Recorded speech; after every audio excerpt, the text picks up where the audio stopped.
मैं Napoleon Hill हूं। यदि आप मुझे ये 10 मिनट पूरे होश और बिना किसी भटकाव के दे सकते हैं, तो मैं वादा करता हूं कि मैं आपके दिमाग के उस जंग लगे ताले को खोल दूंगा, जिसे आपने सालों से बंद रखा है। आज आईने में खुद से आंखें मिलाइए। क्या आपको वहां एक विजेता दिख रहा है, या फिर एक ऐसा इंसान जिसने बहानेबाजी की चादर ओढ़कर अपने सपनों की लाश को दफना दिया है? जहां एक ही सवाल आपके अंतर्मन को चीरता रहता है। वो सवाल है, मैं शुरुआत तो कर लेता हूं, फिर रुक क्यों जाता हूं? आप अकेले नहीं हैं। इस ग्रह के 97% लोग इसी कुएं में अपनी पूरी जिंदगी गुजार देते हैं। उनकी सुबह उम्मीद से शुरू होती है, दोपहर बहानेबाजी में बीतती है, और रात गहरे अफसोस की चादर ओढ़कर खत्म हो जाती है। उनकी पूरी हस्ती, उनके सारे सपने और उनकी सारी प्रतिभा सिर्फ 3 शब्दों के नीचे दफन हो गई है, कल से शुरू करूंगा। लेकिन आज मैं यहां आपसे उन 3% विरल लोगों के बारे में बात करने आया हूं, जो इस भीड़ का हिस्सा नहीं है। ये वे लोग हैं जो तूफानों के बीच भी शांत खड़े रहते हैं। ये वे लोग हैं जिनके पास कोई गुप्त मंत्र नहीं है, कोई जादुई चिराग नहीं है। उनके पास बस एक पत्थर जैसा कठोर नियम है। आज एनएच माइंडसेट के इस विशेष सत्र में मैं आपको उसी नियम की गहराई में ले जाऊंगा।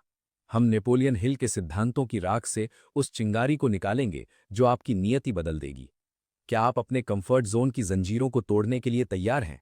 यदि हां, तो ये यात्रा आपके लिए है। आइए, पहले उस राक्षस को समझें जिसने आपके सपनों को बंधक बना रखा है। समस्या ये नहीं है कि आप में टैलेंट की कमी है। समस्या ये है कि आप खोखला जोश के नशे के आदी हो गए हैं। जब आप कोई नया विचार सुनते हैं, कोई मोटिवेशनल वीडियो देखते हैं, तो आपके दिमाग में डोपामाइन की एक लहर दौड़ती है। आपको लगता है कि आप रातों रात दुनिया बदल देंगे। लेकिन तीसरे दिन जब वो नशा उतरता है, जब शरीर में दर्द होता है, जब दिमाग बहाने ढूंढता है, तब सामने आता है वो लंबा, नीरस और धुंधला रास्ता। 97% लोग यहीं दम तोड़ देते हैं। वे जोश को अनुशासन समझने की गलती कर बैठते हैं। मैंने अपनी बरसों की रिसर्च के बाद ये पाया था कि इंसान का सबसे बड़ा दुश्मन कोई और नहीं, उसका अपना अस्थिर मन है। एक छात्र की मिसाल लीजिए। वो परीक्षा से 2 महीने पहले एक भव्य टाइम टेबल बनाता है। 2 दिन वो 10-10 घंटे पढ़ता है। तीसरे दिन उसे लगता है कि उसने बहुत कुछ कर लिया है। चौथे दिन एक छोटा सा भटकाव आता है, और 5वें दिन वो वापस उसी भीड़, संगीत का हिस्सा बन जाता है, जहां केवल औसत दर्जे की जिंदगी है। ये निरंतरता की कमी सिर्फ एक बुरी आदत नहीं है, ये आपकी आत्मा का धीरे धीरे होने वाला कत्ल है। हर बार जब आप खुद से किया हुआ वादा तोड़ते हैं, आप अपने आत्मविश्वास की एक ईंट गिरा देते हैं। एक समय ऐसा आता है जब आप खुद पर विश्वास करना ही बंद कर देते हैं। अब जरा अपनी नजर घुमाइए और उन 3% लोगों को देखिए। क्या वे हमसे अलग मिट्टी के बने हैं? क्या एलन मस्क या बिल गेट्स के पास 24 घंटे से ज्यादा का समय है? बिल्कुल नहीं। उनके पास बस एक चीज है, बोरियत को गले लगाने की ताकत। सफल लोग वो काम करने की अद्भुत क्षमता रखते हैं जो बाकी दुनिया को बोरिंग लगता है। थिंक एंड ग्रो रिच में परसिस्टेंस को सफलता का सबसे महत्वपूर्ण स्तंभ बताया गया है। हिल कहते थे कि इच्छा वो बीज है, लेकिन परसिस्टेंस वो पानी है जिसके बिना वो बीज कभी विशाल वृक्ष नहीं बन सकता। ये 3% लोग जानते हैं कि प्रेरणा एक धोखा है। वे प्रेरणा का इंतजार नहीं करते, वे अपनी प्रणाली, सिस्टम पर भरोसा करते हैं। जब उनका मन कहता है कि आज रहने देते हैं, तो उनकी अंतरात्मा गरज कर जवाब देती है, यही तो वो क्षण है जहां मैं भीड़ को पीछे छोड़ूंगा। नेपोलियन हिल ने हमें जो विरासत दी है, उसे मैंने 7 महासूत्रों में संकलित किया है। इन्हें ध्यान से सुनिए, क्योंकि ये आपके जीवन के मंदिर की नींव बनेंगे। पहला सूत्र, निश्चित मुख्य उद्देश्य।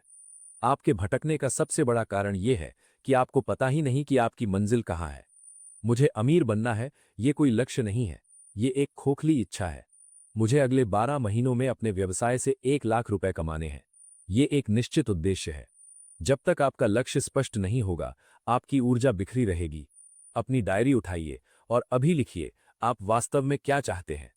दूसरा सूत्र, सुव्यवस्थित योजना। सिर्फ ख्याली पुलाव पकाने से महल नहीं बनते।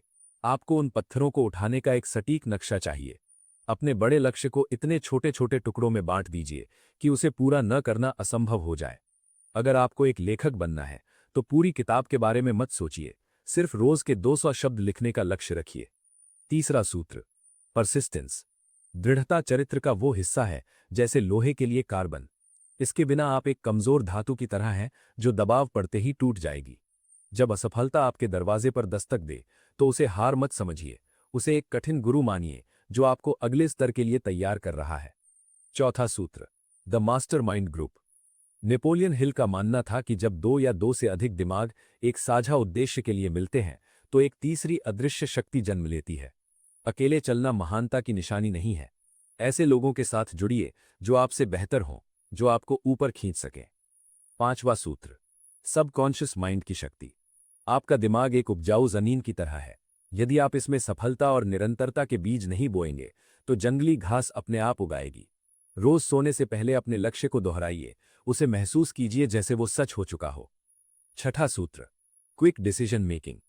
सफल लोग निर्णय जल्दी लेते हैं और उन्हें बदलते बहुत धीरे हैं, जबकि असफल लोग निर्णय लेने में हफ्तों लगा देते हैं और उन्हें बदलने में चंद सेकंड। टाल मटोल आपके समय का चोर है, इसे अभी मार दीजिए। सातवां सूत्र, एक्शन। ओवरथिंकिंग लकवे की तरह है, यह आपकी गति रोक देता है। इसका एक ही इलाज है, कार्य। जैसे ही आप पहला कदम उठाते हैं, आपका आधा डर अपने आप मर जाता है। एक पौराणिक कथा है। एक छोटे से गांव में एक साधारण कारीगर रहता था। उसने एक दिन संकल्प लिया कि वो गांव की सबसे ऊंची दुर्गम पहाड़ी पर एक ऐसा मंदिर बनाएगा जिसे देखकर देवताओं की आंखें भी फटी रह जाएं। गांव के लोग ठहाके मारकर हंसे। उन्होंने कहा, तेरे पास न धन है, न हाथ, न औजार, तू पागल हो गया है। उस कारीगर ने कोई जवाब नहीं दिया। उसने बस अपना एक छोटा सा नियम बनाया। वो रोज सुबह सूरज निकलने से पहले नदी के किनारे जाता, एक मध्यम आकार का पत्थर अपनी पीठ पर लाद देता और पहाड़ी की चोटी तक चढ़कर उसे वहां रख आता। बस एक पत्थर। एक महीना बीता। पहाड़ी पर सिर्फ 30 पत्थर थे। लोग बोले ये मूर्खता है। एक साल बीता। पहाड़ी पर पत्थरों का एक ढेर लग गया था, पर मंदिर का कोई आकार नहीं था। लोग बोले तू अपना जीवन बर्बाद कर रहा है। 5 वर्ष बीत गए।